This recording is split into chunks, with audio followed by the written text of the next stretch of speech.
Hello guys, welcome to my blog channel. এখন বাজে হচ্ছে 5:50। আমি এখন যাব হচ্ছে বাজারের দিকে।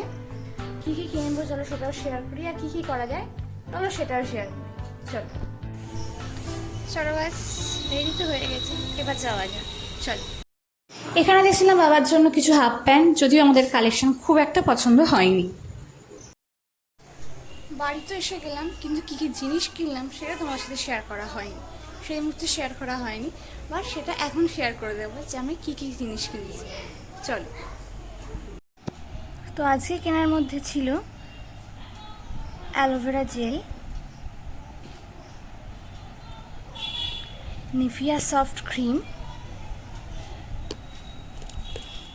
দুটো টিপের পাতা মায়ের জন্যে, আর এই যে আমার একটা পছন্দের কালারে নেল পলিশ। একটা আঙুল আমি লাগিয়েছি, তোমরা দেখতেই পাচ্ছ, পুরো আঙুলটা করে তোমাদের সাথে শেয়ার করবো কেমন লাগছে। আর এই দেখো, বলতে না বলতে কিন্তু আমি নেল পলিশটা লাগিয়ে নিয়েছি হাতের আঙুলে। কেমন লাগছে একটু কমেন্ট করে জানাও তো, তোমাদের কি কালারটা খুব সত্যি ভালো লেগেছে নাকি ভালো লাগেনি, প্লিজ কমেন্ট করে জানাও। আর আমার হাতে কেমন লাগে সেটাও জানিও।